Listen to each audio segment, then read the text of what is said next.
Betrayal doesn't always come with knives. Sometimes it comes with signatures and smiles. My name is Rachel Porter. And from wherever you're watching this, stay with me.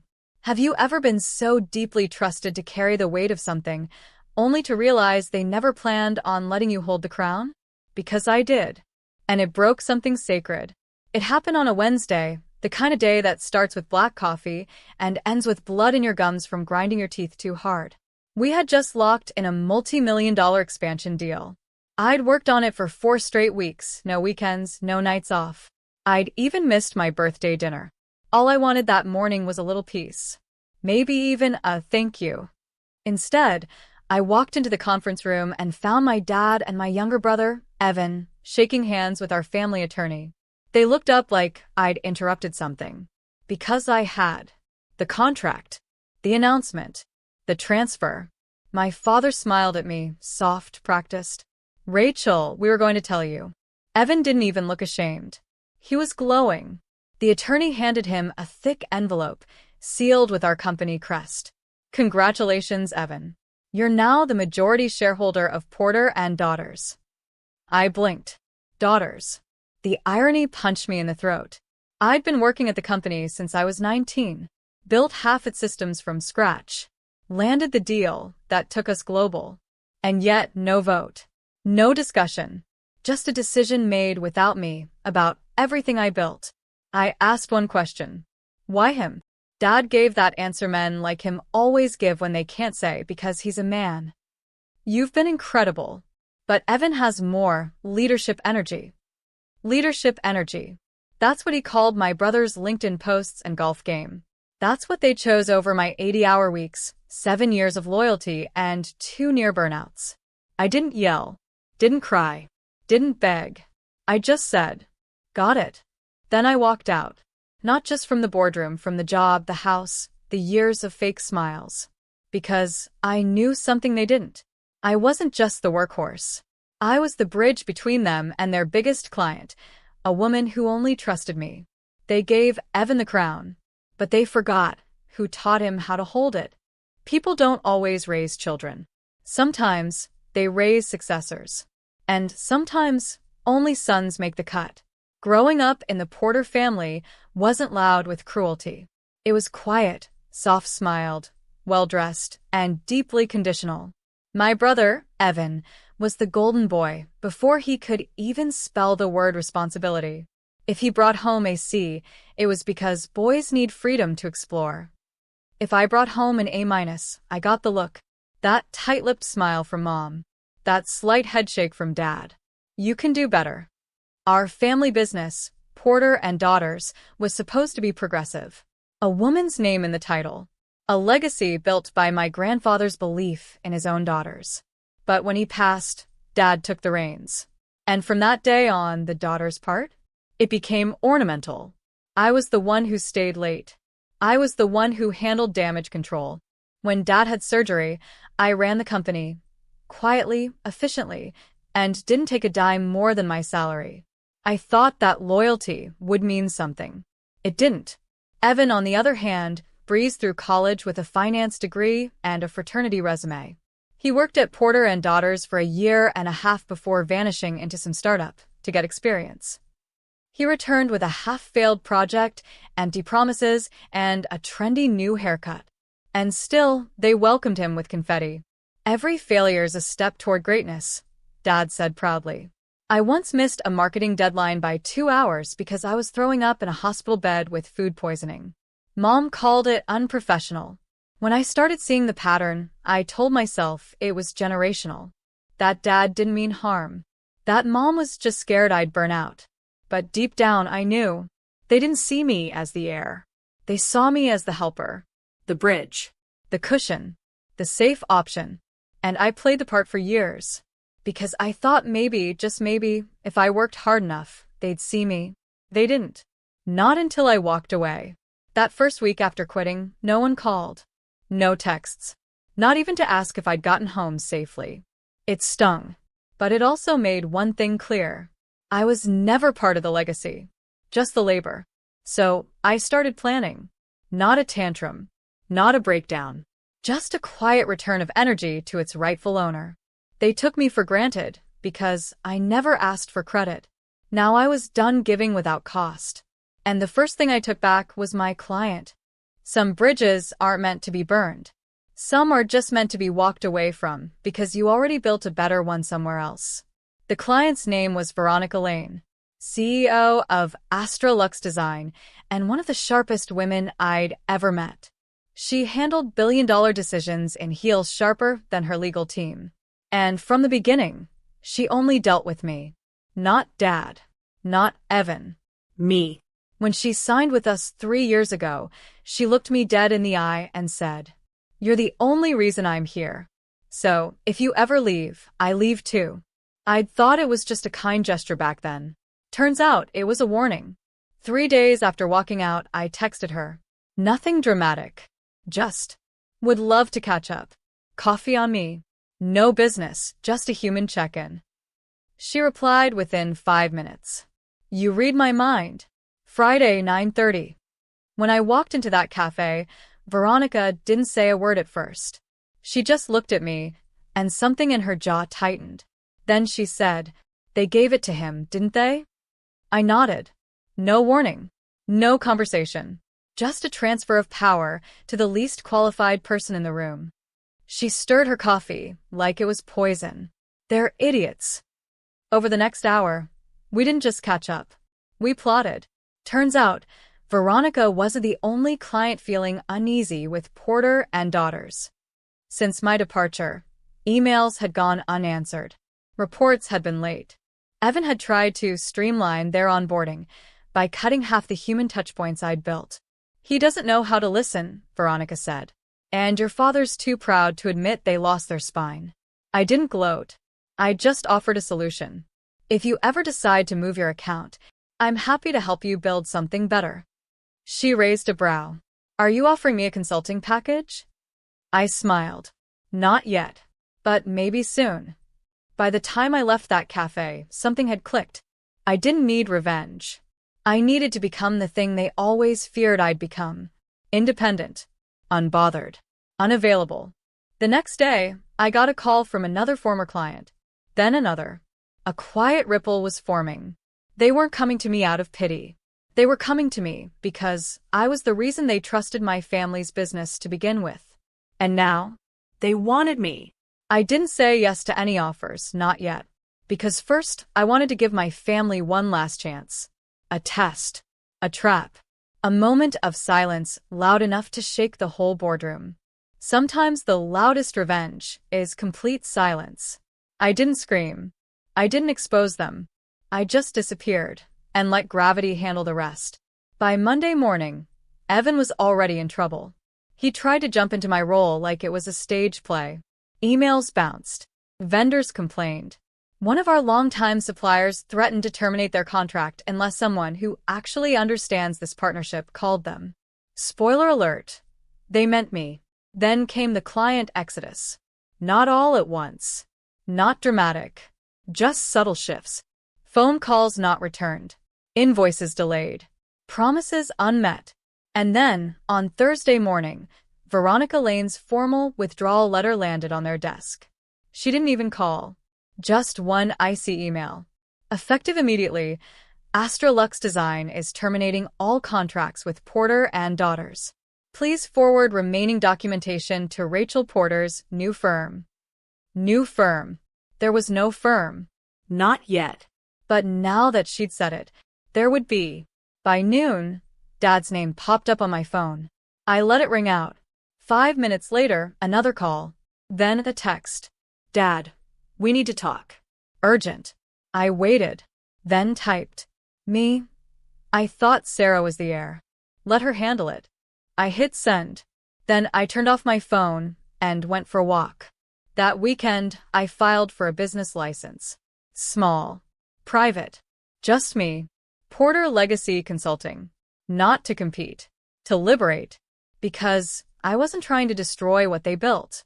I was trying to stop pretending it ever included me. On Monday morning, their panic reached its peak. 3 more clients pulled out.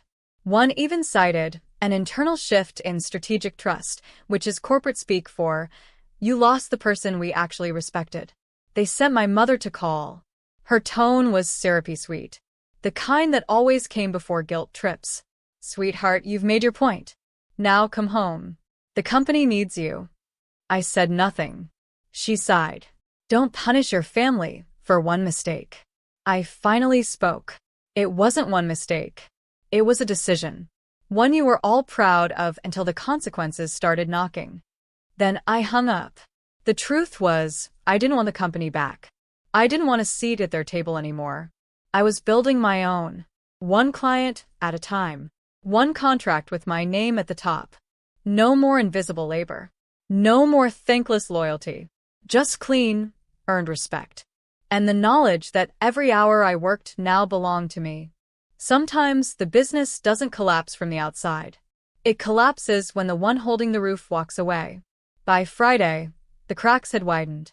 And Evan, heir to the empire, was unraveling. I heard from a former coworker that he'd tried to lead a pitch meeting and forgot the client's name halfway through. That he misquoted our numbers. That he asked someone to pull up Rachel's old file and got mad when no one could decode my system. Because I never needed one. I was the system. On Monday morning, a courier delivered something to my apartment. A crisp white envelope. Inside was a handwritten letter from my father. Rachel, you have every right to be angry. I won't pretend we didn't make mistakes. But I built this business for my children. And I still want you in it. Come home. We'll talk. Love, Dad. For a moment, my hand trembled. But then I remembered something. A few months before I left, I found out Dad had secretly cashed out my shares to expand the business. Without asking. I'd let it slide. Because it's all for the family, right? So no. This wasn't a call to rebuild. It was a panic letter. Because without me, they were bleeding. And I was thriving. Veronica Lane officially signed on as my first client. Then came two smaller brands I'd helped years ago. The work was fulfilling, personal, transparent. Every email began with, "Hey Rachel," not "Dear Porter and Daughters." Every payment came directly to me. And the best part? I slept. 8 hours. No clenched jaw. No laptop glowing at 2 a.m. No calendar filled with other people's emergencies. Then came the twist I didn't expect. One of our old competitors, a firm Dad once laughed off, reached out. They'd heard about me. Heard clients were migrating. And they had a proposal. "We want you to lead a new division. Your name, your vision. We'll back you 100%. They offered equity. They offered autonomy. They offered something my family never did. Belief. I told them I'd think about it. Because while the offer was golden, I hadn't finished what I started yet. That night, I got one more message from Evan. No formalities. Just, I messed up. I know. But I didn't ask for this. Dad gave it to me. I didn't want you gone. For the first time in months, I almost felt sorry for him. Almost. But pity doesn't change the fact that he took the crown and stayed silent when I was pushed out. So I replied with just one line. Then give it back. They say desperation breeds invention. But in my family, it bred apologies laced with strings. 2 days after Evan's late-night confession, I got a formal email from Porter and Daughters. Subject line: Emergency Board Meeting Request. They didn't even bother hiding the urgency. Attached were financial reports, red ink everywhere. 3 major clients had pulled out. Revenue down 47% in Q1. Supplier delays. Internal resignations. Even a pending lawsuit from a vendor over breach of contract. But the best part? The final note read, all consultants formerly assigned by Rachel Porter must be replaced or rehired immediately.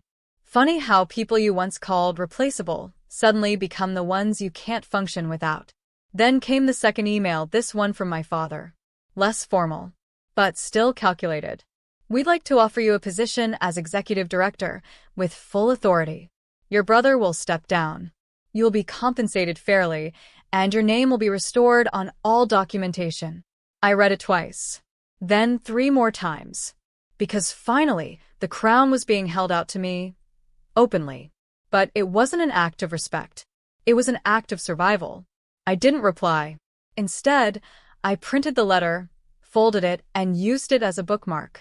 Because this chapter was already closed.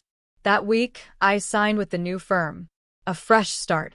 My own team. Equity. Trust. A corner office with my name on the door, not someone else's legacy wrapped around my neck. And the moment I signed the final page, my phone rang again. It was Mom. This time, her voice cracked. "Sweetheart, please. Your father's health isn't great. He's not sleeping. The company's falling apart." I paused, let that silence stretch until it burned, then said, "I gave you everything I had. For years. And when it was time to name a successor, you chose the boy who barely knew where the light switches were." She started to interrupt. I didn't let her. "You taught me that love comes with limits, conditions, performance. But here's what I learned on my own: respect doesn't." She cried. I didn't. Because I'd cried enough for 10 years. And I wasn't cruel. I was just done. That Friday, Porter and Daughters issued a public statement about restructuring. Clients saw through it. The damage was done. And while they were putting out fires, I was lighting my own lanterns. The most powerful part of success isn't what it buys. It's what it reveals. Who you are without them, and who they are without you. It started slowly. A whisper here. A quiet mention there. "Did you hear Rachel Porter's consulting firm just on board Devolve Tech?" Wait, that Rachel Porter? Yeah. The one that used to run Porter and Daughters behind the scenes. My calendar filled faster than I could track. By the third month, I had 6 full-time clients, a small team of 4 women I trusted like family, and a pipeline so steady even Forbes reached out for a spotlight piece. It wasn't just business. It was proof. Proof that all those years I'd spent unseen weren't a waste. I wasn't just good. I was essential. And then came the moment. The one that tasted like gold. An industry gala. Invitation only. I wasn't just invited. I was asked to speak. The topic? Legacy Reimagined, when the next generation builds better. I wore a navy suit. Minimal makeup. No loud accessories. Because when you're the story, you don't need the sparkle. I stood on stage in front of founders, CEOs, board members, many of whom once dismissed me as too emotional or too young. And I spoke clearly, without flinching. Sometimes, legacy isn't what you inherit. It's what you survive. It's what you rebuild after being told you didn't belong. And sometimes it's what you create when you stop asking for permission. The applause lasted longer than I expected. I stepped down to dozens of handshakes, congratulations, requests for meetings. But only one face stopped me cold. Dad. Standing in the back, near the exit. No suit. Just a pale gray jacket, and the look of a man who finally saw the cost of his choices. He didn't come over. He didn't wave. Just nodded once stiffly like maybe, just maybe, he realized he'd bet on the wrong child. Later that night, I got an email. No subject. No greeting. Just one sentence. "Your grandfather would have been proud." No signature. But I knew it was from Dad. I didn't reply.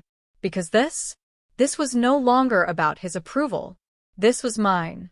At the after-party, I danced with my team, laughed freely, ate cake without guilt, and toasted to the version of me that once stayed quiet and finally learned how to speak with action. Closure isn't about slamming the door shut. Sometimes it's about leaving it open and choosing never to walk back in. A year passed. One morning, I opened my inbox and saw the subject line, "Request for mentorship."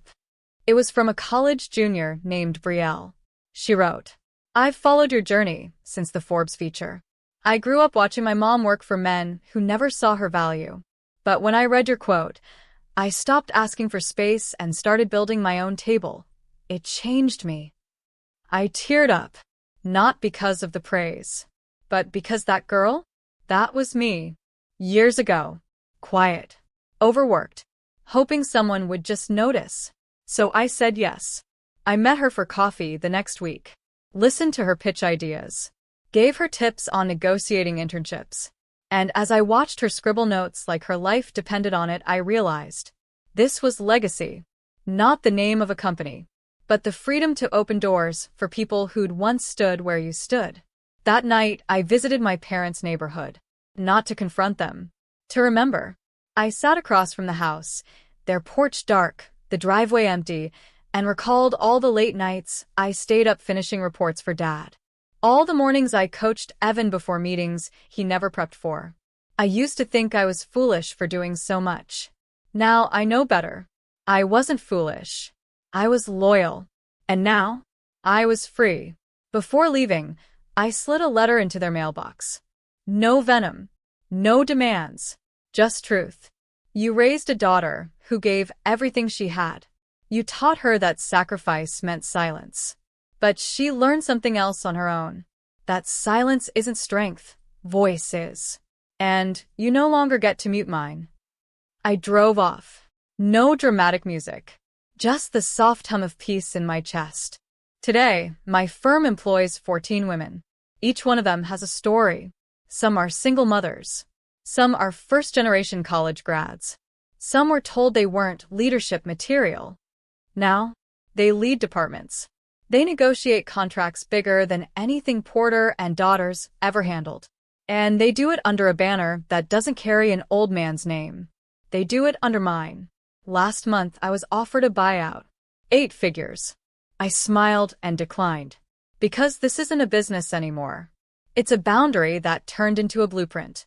To anyone watching this who's ever been overlooked, you're not too much. You're not too emotional. You're not asking for too much space. You just need a new room. Or better yet, build one yourself. And if they laugh, Let them. you'll be too busy building the future to hear them.